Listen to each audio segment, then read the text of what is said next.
Like it's an issue with like hobby stuff in general that like I feel like enough people don't talk about. Like I know the nerd community and like fandoms and everything, it's huge and like it's like, oh, like tabletops are so cool and super inclusive, and a lot of this Very shit is expensive. prohibitively expensive. Like, Yeah.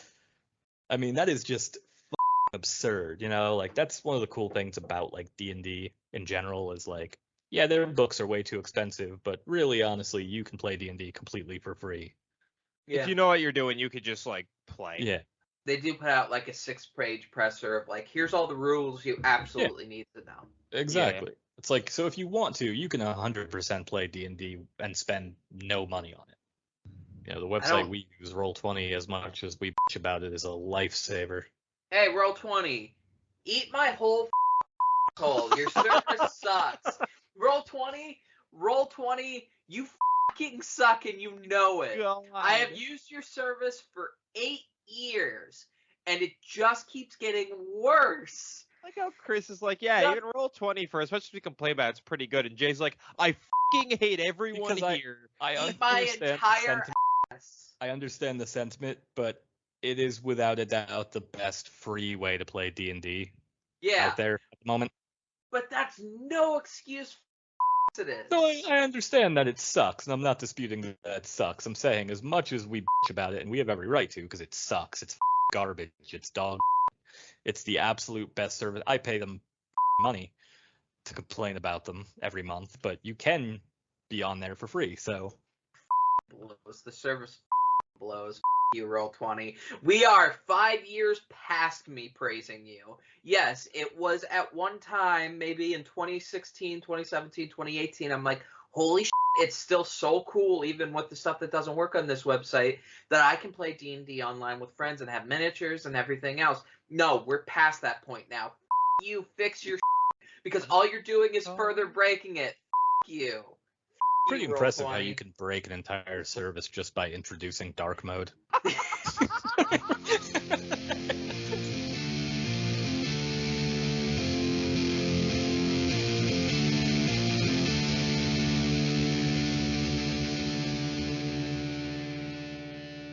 Fucking eat my whole ass. Hello and welcome to Star Wars Every Week Forever, the podcast in which we watch one Star Wars movie every week forever. This week, The Rise of Skywalker. I shouldn't even point out that Ben waved because I've now pointed out multiple times that Ben waved during the intro. It's just becoming a tradition now. For weeks. Yeah, it's just become a tradition now. Ben, how's your watch? Yeah. Chris, how was your watch? It was pretty. It's pretty broken up. I ended up watching most of it sitting outside of a fucking laundromat while I did laundry yesterday. Oh God. That did not make it any better. I literally spaced out for 2 hours. Any other movie, it would be like, cool, watching this movie while I'm doing laundry, at least make laundry a little bit easier to get through.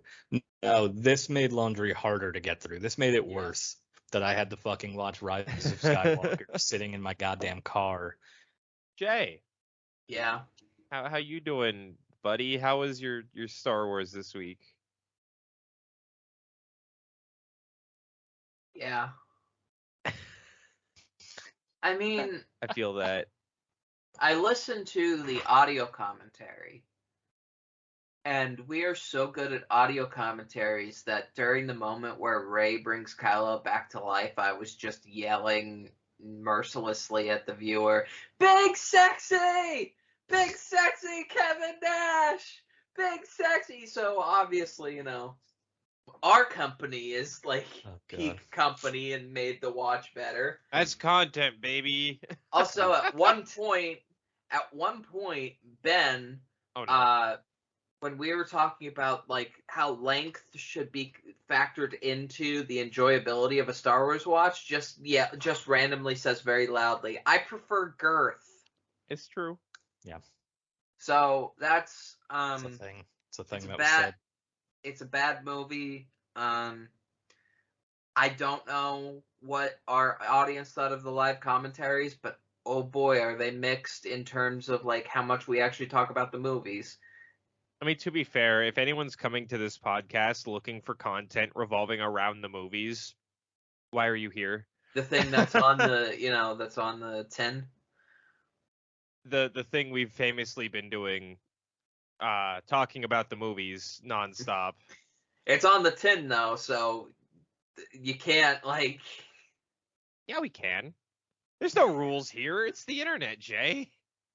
No, we have part of the problem with this podcast is there are rules, and we do have to adhere to them. No, we don't. Ben, we have to watch a Star Wars movie every week. Yeah, but that's it. That's the one rule. That's a Everything rule. else is out the fucking after window. that, all bets are off. No holds barred on this podcast. Sure. Stupid Star Wars takes. That's all we're here for, you know? Bad movie. Bad fucking movie. Where this podcast is like a shitty version of Fight Club, where it's like there is one rule and it's just watch Star Wars, and there are no other rules. No, the other rule is don't talk about it. Definitely. Well, yeah, but we talk about it. We don't. I don't talk about it. Talk about it outside of here. All right, I see. I am head of advertising now. I talk about it with my wife, and that's it. And our friends who are aware of this. Other than Dumpster fire. to politely request of my family that I'm recording and not to interrupt so I don't have to cut it out, I've never brought up this podcast to someone else without someone else doing it first. I accidentally brought it up to a coworker once, and now he will still occasionally ask me, like, hey, what's the podcast you do? And I'm like, nope, every single time.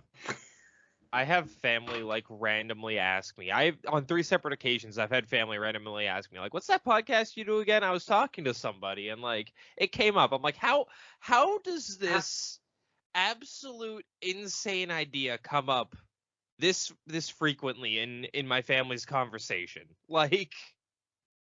I want to know the perspective of all of the 150 people that listen to the episode 6 live commentary just randomly during on May the 4th. I want to know what their perspective on this fucking show is, because that must have been a trip. God, I can't imagine they were here long, and I can't blame them for that either. We couldn't have picked worse timing for the live watches. Listen. We didn't do it on purpose. It's just we completely forgot that was happening. It had to be 10th rotation, and then. My thought process at the time is this is probably not feasible when Chris becomes a parent. And it also seemed like a good celebration of 10 rotations. But in terms of view count, no, it was a bad idea, and I own up to that. Just like it was a bad idea for us not to record solo, but there were extenuating circumstances with that particular decision. Just like how it was a bad idea for us to watch Star Wars every week forever for the past 2 years. Here we are. On our 99th episode, we finally admit, bad idea. Do you not I don't recommend? know. We've been owning up to that for a while.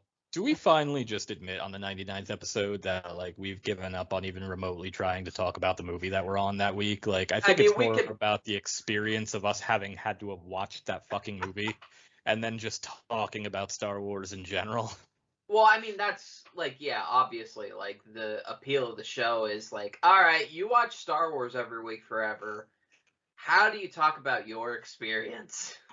The answer is you don't. And I'm kind of the one to be to pull us back to fucking Star Wars, even though every time I say it, I'm like, I don't want to, though. Which I feel like we may have made a tactical error in this podcast in the first place, because we're all masters of compartmentalization. So it's really, how did the watch affect us? Nothing. We're keeping it right here. That's it. We just don't talk about it.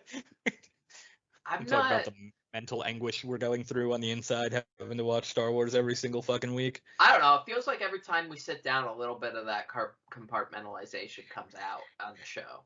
Yeah, that's the therapeutic. Yeah, it's the therapy. So that's not a tactical error. That's a feature. We bring it up once in a while, but I feel like it needs to be mentioned overtly just how therapeutic the actual recording session is for us. Well, that's the thing. I don't ever want to get lost on the audience is we still enjoy sitting down and just bullshitting. Yeah. Because we always enjoy spending time with one another, but the actual watching of the movie, that can like Roll20 to Jay, eat my whole ass at this point.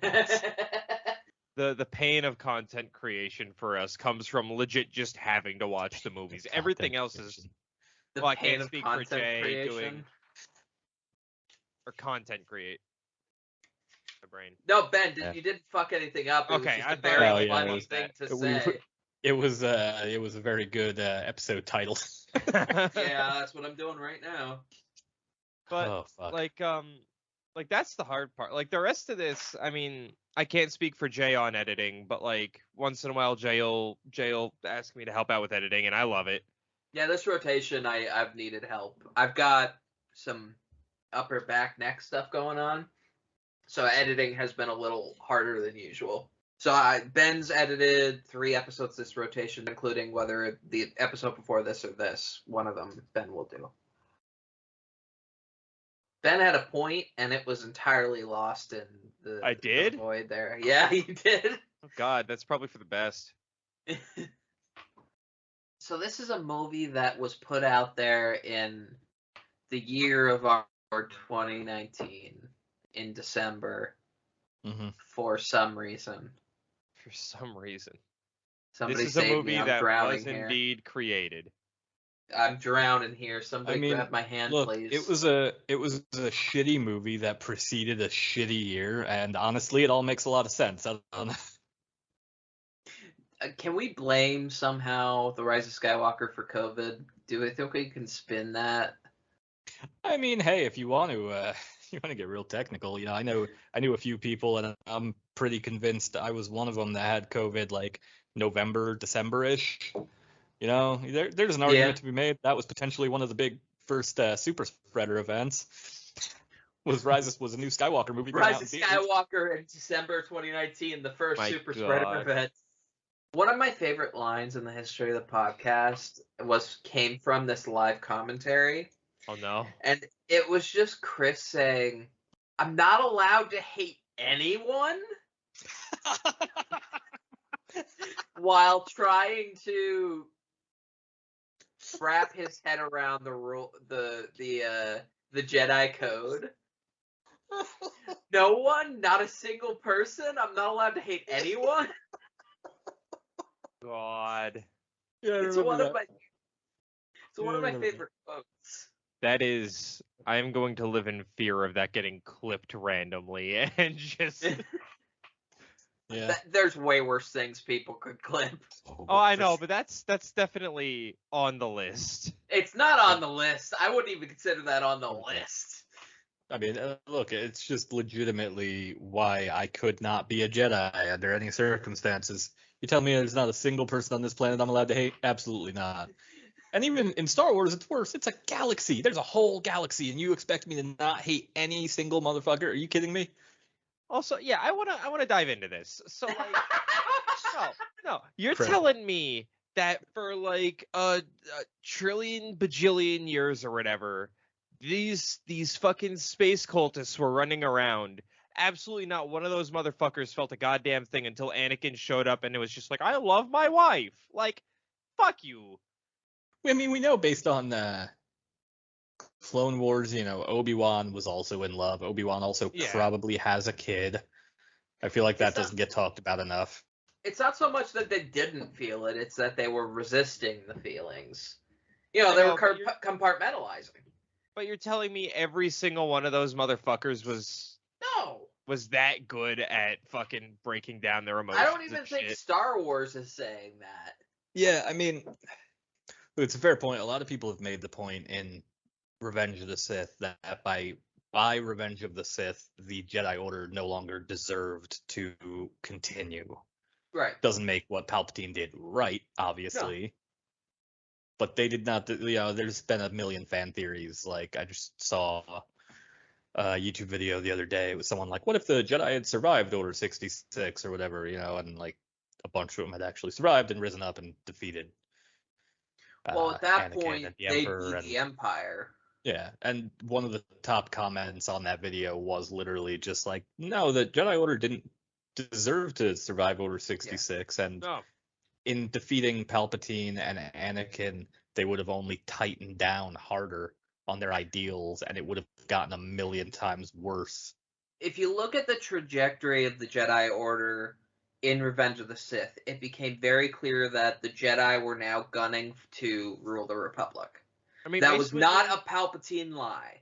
Yeah. Mace Windu even says, like, we'll have to. I forget the exact line, but in Episode 3, he straight up says, like, we have to secure power, or we have to secure the transfer of power, or whatever. So he's literally talking about the Jedi coming in, taking over the fucking government. Right. As long as That's the Chancellor thing, Palpatine it's like, was in power, this was always going to happen. Like, it's funny when you look at the way Order 66 went down with, like, the chips or whatever in their head, and it's like, all right, well, yeah, Palpatine used the clones in the exact way that the Jedi were about to use the clone army. Like, they were going to take that clone army and just take over the Republic. Yeah. It's, God, I mean, this... And That's why this movie is so annoying. Because of that. Because it all boils down to, like, oh, all of the Jedi are with you. Well, most of those Jedi fucking suck. Mm-hmm. You hear fucking just war criminal after war criminal popping up like, Rey, it's okay, you got this. And it's like, no, man, get the fuck out of here. And it's especially frustrating after... And then there's Ahsoka, who may or may not be dead by that point. Who the fuck knows? She's gotta be, right? No, we're pretty sure she isn't, actually. Well, Filoni said something to the effect of, said like, that, well, but that was... may not be at that point. Filoni was covering the Star Wars canon's ass. That's what Filoni was doing. And he was trying not to... I don't think Dave Filoni has plans to kill Ahsoka, but if he did, I guarantee those plans are going to accelerate because of that, and he only said that to try to protect the idea that he's not going to kill off Ahsoka. I don't know, I mean, she also wouldn't be that old by then, so, like, it's not, like, unreasonable. That does not mean anything. It's Star Wars. That's the thing with Star Wars. We have no idea. I'm sure actually someone has given us a timeline on when her species lives to. I'm sure there's some sort of a lab to expand there. Violent deaths are very common. I mean, surviving violent deaths is also very common, so... Yeah. I'm just saying. I know. I'm just saying there's definitely an argument to be made here. I know my creator brain would then be like, okay, I guess I have to kill off Ahsoka at some point now. Look,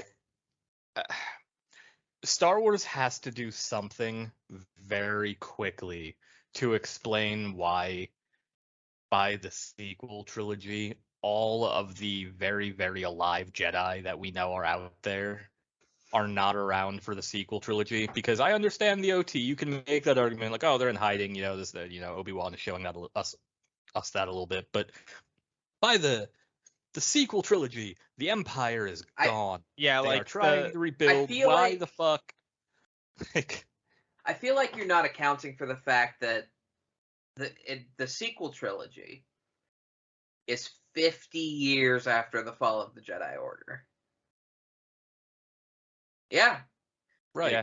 But most races have died and moved on. Now, if you're talking about why haven't they come out of hiding during the Mandalorian period, well, the Empire is still ruling. No, Chris is talking about post-Empire. Like, that's the thing. I'm talking about post-Empire Mandalorian era. Like, the Empire is scattered and hiding on fucking outposts. There is no reason that these Jedi that we know for a fact are still alive, Quinlan Vos, Cal Kestis. I mean, we'll see for the Fallen Order sequel. Just got a trailer. We'll see what they do with Cal in that. But Big Dick moved to just kill Cal Kestis in the second game. They won't do it, but I would find it very funny. If Cal has not, and this may be very funny in a couple of weeks, if Cal has not popped up in anything live action soon, like if he doesn't pop up in live action, it's going to be the stupidest fucking thing that Star Wars has ever done. They're making all these animated series characters transition over and finding new actors for no fucking reason. I will die on this hill. They should have just let Ashley Eckstein play Ahsoka. Well, that's like I have a Star Wars like group chat I'm in, and they're all convinced Cal Kestis is gonna show up in Obi-Wan at some point. I'm like, I don't think it's gonna happen in Obi-Wan. I'm not convinced, but he should. He 100% should. This would be the place to do it. I don't know if that's the case. Well, Ahsoka is far enough along in the timeline that he might be a little bit older, depending. And again, it's a lot of time to cover. Obi-Wan is right around the time think that would that's be why you don't perfect do it, for him though. to pop up. I think that's why you don't do it. I think if you're gonna go, like, if you're gonna feature Cal Kestis, you might as well do it in an era that is not where the story that he had is already happening. Well, but what I'm saying is, by Obi-Wan, Fallen Order has happened. I know. This could be What the middle point that transitions us into the sequel. What I'm trying to say is, we already know that Cal Kestis is out there during this period. It's way more impactful to show Cal Kestis in Ahsoka when you don't know that he was alive at that point, or you kind of like assume he was alive but don't know for sure. If they do that, it ruins the sequel that will likely not be out at that time still, because then it shows like, oh, okay, well, we know he survives the Okay, you sequel. do it somewhere else. I just don't think Kenobi's the place to do it. It'll just muddy the waters. They've already got too much going on. If they do like I almost don't want to say it, but if we do end up getting a season 2 of Kenobi, maybe that could probably work. I could see that because we're halfway through Kenobi right now. We're on episode 4. We can talk about Kenobi. We can talk about. Oh yeah, our episode has come out for Kenobi, so if anything, this will just be interesting in retrospect. This will be they fossilized a kid in amber. I said to my wife, I have a perfect way for Kenobi to end, because at this point I can't imagine how it ends with Obi-Wan getting out of this by himself, because he's getting his ass handed to him by Vader. Yeah. You got to bring somebody else in, whether that ends up being Quinlan Vos or whether that ends up being Cal. You need somebody. I feel like if somebody's going to show up, it's going to be Quinlan, because it's literally like Chekhov's gun. Yeah. I mean, it could be Ahsoka too. We don't know. I mean, that would also be completely plausible. I would like Ahsoka because it'd be cooler for like the fanboy in me, but I'd prefer Quinlan because, like Jay said, it's like a Chekhov's gun scenario where, like, you said his name, he's there, we know he's around. I don't want it to be Ahsoka for the same reason why I kind of didn't want this Kenobi show to happen. What do you mean? Because you already have your impactful interaction between Ahsoka and Vader. It happens in Rebels. Yeah. You don't need a secondary one in this show. I'm not saying she has to interact with Vader, though. We also know that Vader's going to be in the Ahsoka series. Hayden Christensen's been officially announced, if I'm not mistaken, as part of the cast. Oh, shoot. So we're going to get either flashback, something. I mean, you had just one impactful moment with the character doesn't mean that you can't have more interactions with the character in the future. I mean, I get it. It was a great, that Rebels episode is probably my favorite episode of Rebels in general, just because the acting is fucking incredible. It's just that I feel like it's too many things too close in the timeline. I feel like having those retroactive interactions with Vader is more interesting in the Ahsoka series. That's just my preference. I think there's a part of me that just desperately wants to see Obi-Wan and Ahsoka interact one more time. I want to know that they got like a proper goodbye, and probably. I don't know. I almost like I didn't need the Ahsoka and Luke interaction in Book of Boba Fett, but it did make me happy. Yeah. So I'll take it.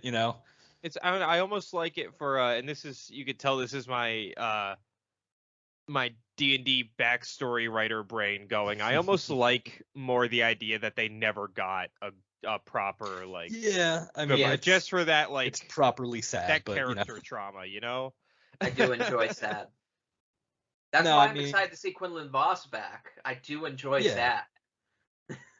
That's the thing. I mean, Quinlan Vos would be cool, but also, like, I almost feel like I keep telling Danny, I'm like, look, the Inquisitors and Vader, there's no way Obi-Wan takes these people all on his own and gets out of this situation.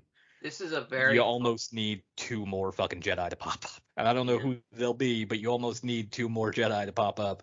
This is a very funny conversation for a show that has already ended 6 weeks from now. It is. Yeah. That's why I said this will be interesting in retrospect, because by now our actual Kenobi episode has come out. So predictions, future me, you can tell me if I'm telling the truth. I think it's going to be Quinlan. I think that's already the loaded gun that they set up specifically for that. I think realistically it will be Quinlan. This is Jay in the Star Wars Every Week Forever offices. Hi, I'm Past Jay. How did you expect me to know this information, knowing how we edit these episodes? This is 5 weeks in the past, Episode 5 just came out, and I haven't watched it because I'm editing the podcast. Thank you so much, Past Jay, and I'm so sorry, audience, for not giving that reaction, because, again, Past Me is very dumb. But again, I feel like it's gotta be more than one person to help pull him out of this. But realistically, it's probably just gonna be Quinlan, which is fine. I mean, I'll be excited about it. Be cool to see. Here's a fun little thing we don't have to spend too much time on, but I think will be fun for us at least. In a yes or no answer, you cannot elaborate. None of us can elaborate. No. Oh no! We have to give a yes. If you have to give a yes or no answer to this question. Ben, do you think Kenobi has given itself enough of an excuse to exist? Do you think the premise of it has rightfully given it let me word it differently. Definitely. No, I get what you're like. Has it justified its own creation, essentially? Has it justified Kenobi coming out of hiding? You're saying yes. I'm saying yes. I think the only way to get Kenobi out of hiding would have been if Luke or Leia was in danger. I'm sorry, you said no elaboration. Yeah, you said no elaboration. Chris. Yes, 100%. I would also say yes. I think I said yes within 20 minutes of the first episode. Yeah, 100%. And it's absolutely Leia. As soon as they said Leia, I was like, that does it. Because the elaboration will come in our actual Kenobi episode, but like, without elaborating too much, like I wasn't 100% sold by the first episode or the second episode. Third episode, 100% sold. I was sold in the first 20 minutes. As soon as it was like, Leia needs your help, I'm like, yeah, I got it. I'm in. That makes sense. I'm wondering if I should save this for the actual episode we do, but also if I'll remember it by then. Because the discourse was happening like 2 days ago. I have ignored the Kenobi discourse because most of it has happened in very, very, very bad faith. Yeah. Oh, you and I are probably talking about the same thing then. I also just avoid the greater Star Wars fan base like the plague. As much as I am a part of this community, I try not to acknowledge most of it. That's no offense to some Star Wars fans, but some of y'all are fucking assholes. Well, some of y'all are just real racist. Yeah. I said it to a coworker the other day. It sounds like the stupidest of hipster takes, but I think everybody here understands the sentiment behind it. Like, I literally said to a coworker the other day, I'm like, man, I used to get made fun of so much in school for being in the comics and Star Wars and stuff now, but like now it really has become just such a mass culture thing that fucking everybody is into the Marvel movies. Everybody's a Star Wars fan, they wore their Baby Yoda shirts and everything. And it's like, motherfucker, like, I got my Star Wars books thrown into toilets in high school. Like, I got shoved into a locker because I was carrying a comic book when I was in high school. Yeah. And I legitimately don't like most. The worst thing you could be before the first Iron Man movie and before the Star Wars acquisition by Disney, the worst thing you could be was like a nerd or a comic book fan or a fucking Star Wars fan. And now, like, well, I don't know, it's let's not get ridiculous. Like a whole 180. Maybe we shouldn't like throw a net out there and say the worst thing you could do in terms of getting bullied in high school was be different by liking Maybe we shouldn't say that. Maybe that No, I'm obviously not. I know. You know what I mean, though. Like, it was so fucking rare to like find anybody else, at least where I grew up, that even cared a little bit about comic books or like even really cared about Star Wars, short of like, yeah, you mean the thing that plays on marathons on TNT over the weekend, like. Also, for the record, you fucking psychopaths, Moses Ingram is fucking great in that show. Yeah. Fucking phenomenal. Fucking weirdos. She's I think people are failing to understand, like, you can justifiably hate a character and not hate a actor portraying that character. No. It's the racists that would go back and say, I'm not saying it because I'm racist. I'm saying it because she's bad. No, you're saying it because you're racist because she does a fucking phenomenal job. It's that I'm not racist but bullshit, which we all fucking see through it. Yeah. I love Ewan McGregor so fucking much. He is such a talented actor. She's the best actor in that show. A million percent.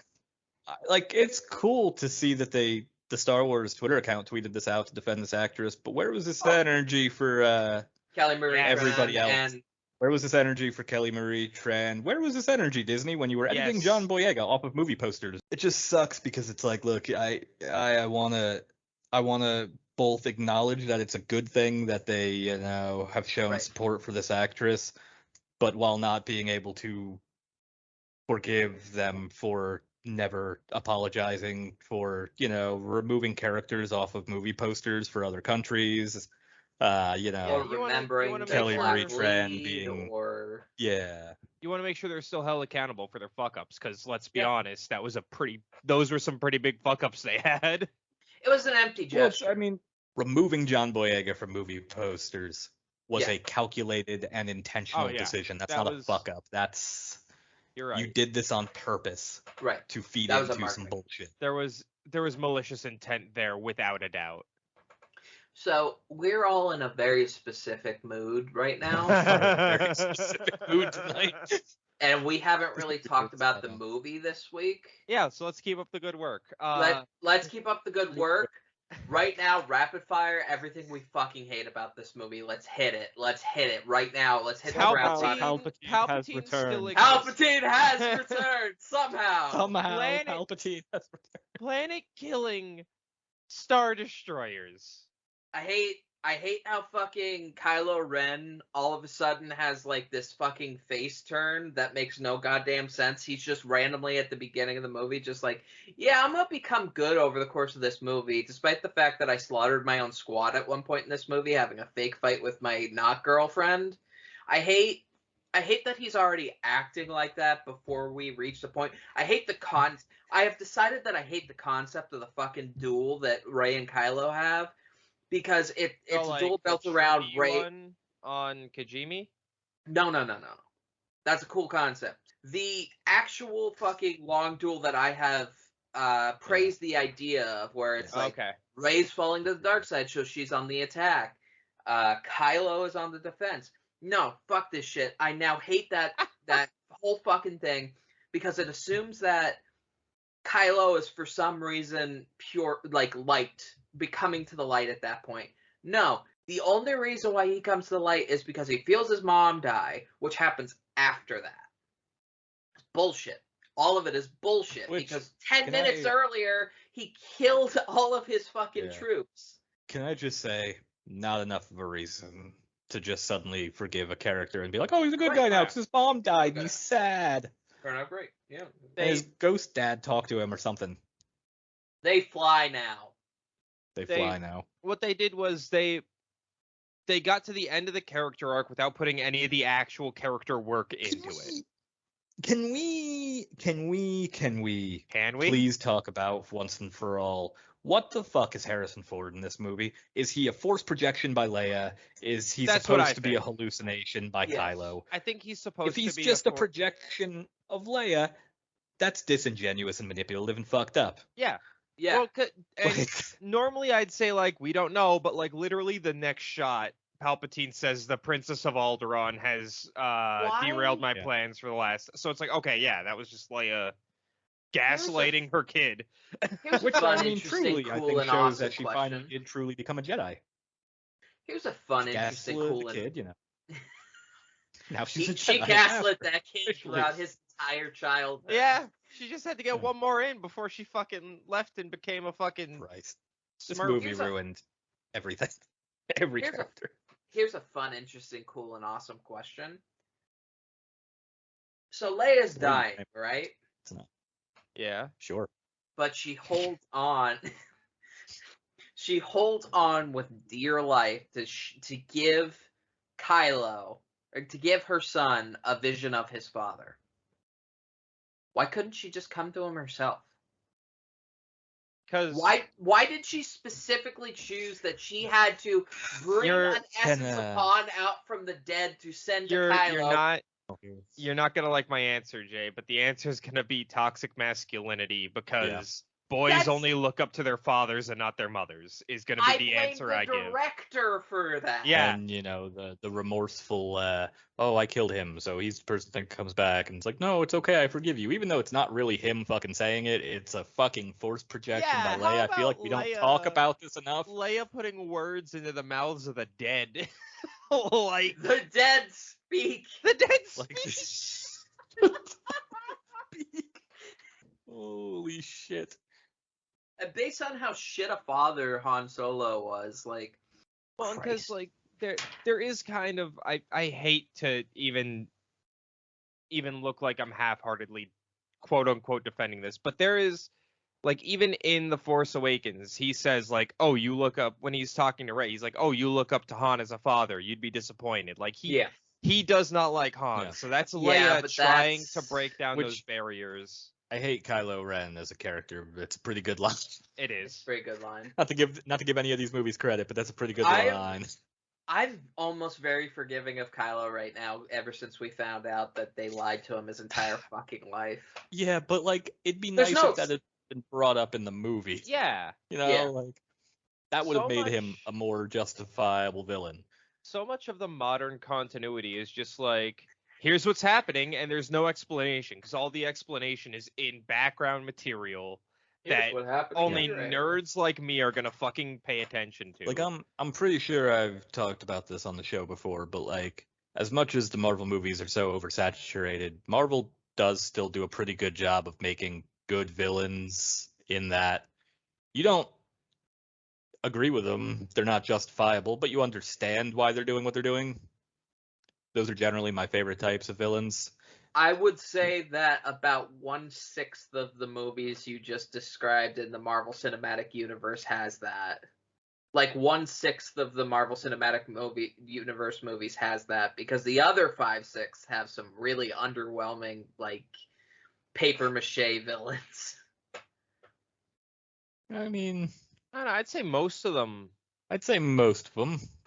Now that's one thing that Zemo, I mean, like, fucking, even Ultron to a degree, I understand. Humans suck and they should all be eliminated. The robots are right, I mean. No, I would say one of the things I hate the most about the MCU is that they don't really make good villains except in, like, very rare cases, like Zemo and like Killmonger. The biggest problem with the Marvel movies is most of their villains are very good, and they also mostly only stick around for one movie before they kill them. Yeah. That's honestly the biggest problem. I mean, it's better than the alternative, Joker 2, Two Jokers. Christ. I wanna Too fast, I wanna Joker. bitch about the Marvel MCU for like a hot second. All right, you got a minute. Go. I love Thanos. It's still a Disney property. Thanos. I think people give him a lot more credit for having depth of character than he ever deserves. Yeah. Because everyone's like, oh, he's so deep. I'm like, no, he's just a fucking idiot who thinks killing half of everything's a good idea for no reason. No, you want to know a deep character? Killmonger. Yeah, exactly. MCU Thanos is just watered down Thanos from the comics, who is a very good villain, and in a much stupider way, where he's literally trying to just make the spirit of death itself love him. And it's incredible, and I love it, and it's so stupid. The reason the comics pull it off is because the comics are aware that they are making this stupid fucking character who's just a sociopath. This just brings back my comic supremacy movement. Comics are the best. They are. Best form of entertainment. Best form of entertainment. As much as I love movie Thanos, he is way more two-dimensional than anyone is giving him credit for. Thanos would not be one of those villains I would give. No. I would, say as a well-rounded villain that you at least understand the motivations of, because really they don't give you enough to understand why Thanos is doing what he's doing in these movies. I 1,000,000% understand why Thanos is doing what Thanos is doing in those movies. I just think he's a fucking moron. Exactly. Let me wipe out half the life in the galaxy so that there's less fucking food for the people that survive to eat. If I kill everyone, they can't die of starvation. We cannot go on a Thanos right now.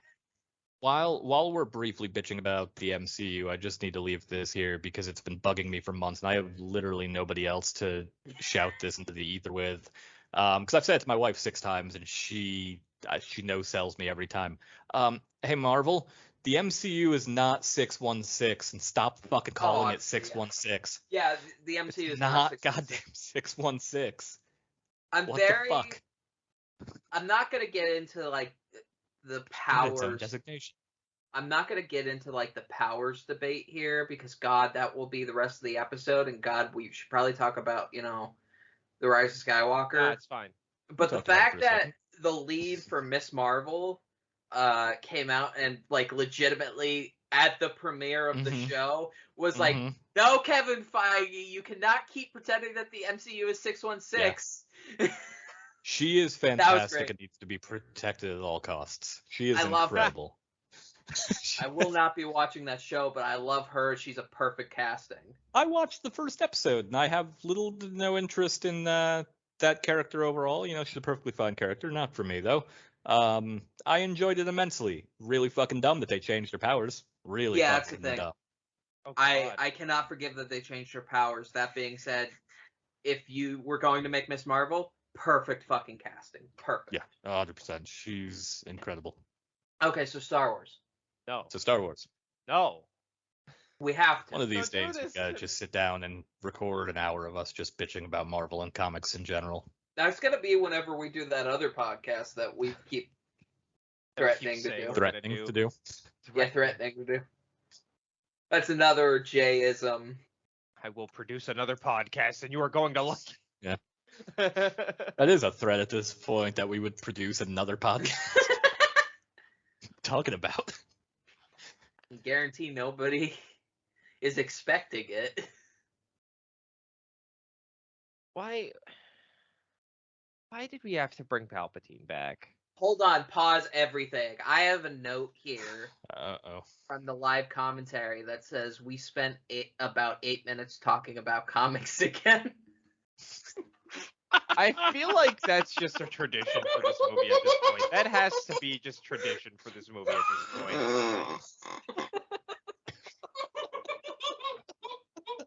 My God. I opened back up my notes. Oh, shit. And I was like, did I just write this down? Oh no. We're getting called out by Past Jay. That's hilarious. God. It's like fucking an Always Sunny in Philadelphia heading just shows up every 9 weeks. The gang talks about comics again. Look, God. To your point, Ben, they needed Palpatine to come back because they have officially fucking run out of ideas that don't come out of Dave Filoni's head, all right? That's... I know, but like... You could have come up with anything more creative. You could have come up with like a hidden tribe of Sith Lords, like we had at one point in the old canon. There was a hidden tribe. Yeah, but that Sith shit Lords. fucking sucked. Yeah, but Ben, can I ask you if they had just pulled out of their ass a hidden tribe of Sith Lords for one fucking movie, still would the have been finale mad. of the You're sequel right, yeah. trilogy, how happy would you have been about that? Yeah. Here are these guys. I know they just showed up. Or they with no could have just build. fucking committed to Kylo Ren. Exactly.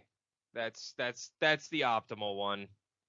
I saw there was a lot of discourse this week on Twitter for some reason about Colin Trevorrow and people talking about him in general and being like, see, this is probably a good reason why his Star Wars movie didn't come out.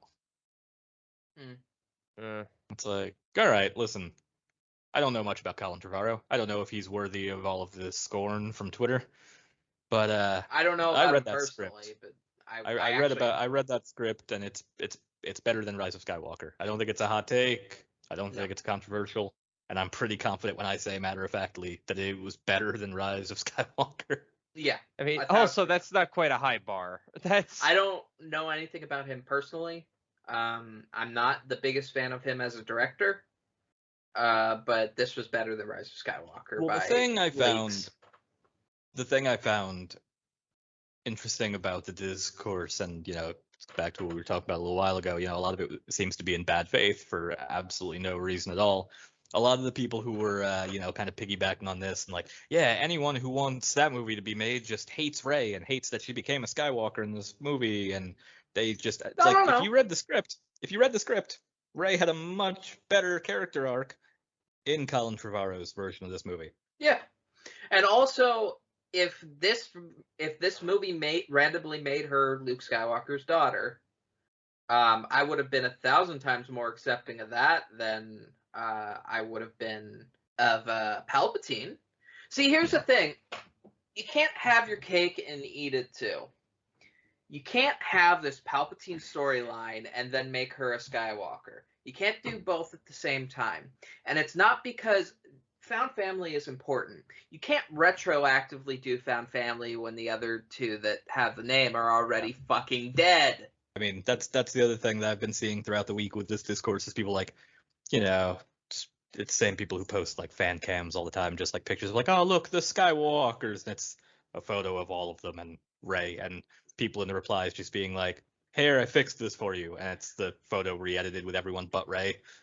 And then people getting very angry and just pummeling each other on Twitter. It's like, look, your usual internet vitriol for no reason other than being on the internet. I'm going to confuse a lot of people right now that thinks there is such a very specific thought process. Rey is the best protagonist in Star Wars, period. This ending is still pretty fucking bullshit. Yeah, there I you don't disagree. The way Rey was set up in the first two movies of this sequel were very, very good. And then most of that character growth is gone by the beginning of this movie. Right down the toilet. She's the most interesting character to follow in these movies. She is the most likable character in terms of protagonists. Yeah. And her becoming a Skywalker, based on the way this movie went, is pretty fucking bullshit still. Yeah. I hate the end of this movie a million times, a million percent, because I love Rey. This ending is not a good ending for Rey, and we need to stop fucking pretending it is. That being said, I'm having a self-aware moment. Most of the people arguing this are probably teenagers, so it's dumb that we're fucking... Yeah. Yeah. I know when I was arguing that, I was basically a teenager, so... It's fair. So, look, I don't know. I find myself in a camp I don't exactly want to be in with a lot of my opinions on like these movies, and it gets shoehorned into like, well, you're just you have the same opinions as like the toxic Star Wars fan community, and it's yeah, that's the other thing. Like, no. It's like, look, sure, maybe a couple of our opinions overlap, but it's all about attitude, all right? I'm not sending people death threats. I'm just quietly stewing about the fact that I think this movie is very bad. That's the other thing. I hate like anymore. You can't say like, oh, I dislike this or dislike that, because everyone's like, oh, well, you think all of this stuff. It's like, no, I gave you one opinion and you thought you made up this whole person of me in your mind. Yeah, I think anyone who's listened to maybe 2 episodes of this fucking show know that we're a very inclusive group. We have strong opinions about bad writing decisions more than anything. That's like, so it's kind of annoying when it's like, well, here, you're also in this group now. It's like, no, please leave me where I am. Leave me be. I know. I don't want to be over there. Yes. I don't like them either. Please leave me alone. So stupid. Ben, you want to bring us home with a weird Wikipedia? Holy shit. How long? Oh my God. Time what flies happens when you're bitching about fanboys. Time flies when you spend 8 minutes talking about comic books. This episode is a landmark. I have a lot of talked about. Oh no! Don't do this to us. No, this episode is a landmark. Don't do this to us. This is the first time I have ever sat down to record and throughout the whole episode didn't open Wikipedia until the last 5 minutes. Oh. So I didn't even get to see the pod race article on my homepage until right at the end here. Sure. Okay. There you go. Yeah. Congrats, buddy. Ben, maybe I'm getting these statistics wrong, but I don't think I am. Are you aware that this is the 99th time that you have shoehorned a fucking pod racing The reference into an statistics are episode. wrong, but Time, still. it's close. No, the statistics are wrong because sometimes he does it multiple times an episode. And sometimes I he mean, doesn't do it. his one per episode quota is what I'm talking about. Like, you've kept it going I've been for pretty consistent 99 since the fucking past, like, 3 episodes. rotations. For example, episode 8, rotation 10, he did it 3 times. That was episode 7. Episode 8, rotation 10, he did it 3 times. I forgot we have legitimate stats, cause. Right. Yeah. Well, we're looking at oh geez, we're looking at a little maintenance droid M2T2. This is from Old Republic. Yeah. And it's got like 2 paragraphs. Each of them is a sentence. It's a model maintenance droid that were used by the research and development sector on the Akara droid factory. Blah blah blah. During the Cold War. Oh shit. As the only resident, the Old Republic player here. Yeah, it's also very similar to the, because obviously the Old Republic, it's very similar to the droid design in Knights of the Old Republic. Yeah. Mm-hmm. Which there were a whole lot of these guys rolling around. Which they clearly based on like the R2, R3 series droids. Basically, if you want a visual of these kind of droids, it's like imagine R2D2, but like instead of leaning like his bottom part leaning forward, it leans backwards, and it's got like an articulated head, and that's it's a combination of it's a combination of a Coates RT3 and R2D2. It's like the middle idea. Yeah. Can I, before we end this episode, Ben, in regards to your job title as lore keeper on the show, no. Can I tell you about a very funny interaction I had with my wife this week about you and your lore knowledge? Oh, what have I done? We were watching Kenobi, and the ships come in to save them at the very end, and on a quick glance, I thought they were snow speeders at first. I was like, are those snow speeders? That's weird. But they're not. That. After the fact that it came in, and I was like, oh no, I was wrong. They're not snow speeders. I was like, I'm not Ben. And she kind of gave me a look, and I was like, oh, I'm sure Ben could tell you like the fucking exact like ship model and designation number of these fucking things, like, or at least a close approximation. Hands are going. And the look she gave me was one of deep sadness at that information. Yeah. I've been driving Ben nuts because I refuse to open Wikipedia when I have questions while watching Kenobi. Just like, Ben, what does this mean? I save them up and I look up after the fact to see if I'm right about stuff. He's going to tell you the model right now. No, because I was pretty sure they were T-47s, and now I'm like... Swear to fucking God. Yeah, they were snow speeders. They're T-47s. Oh God, now I'm going to make my wife even sadder when I go out there, and I'm like, hey, I was 100% right about what these things were.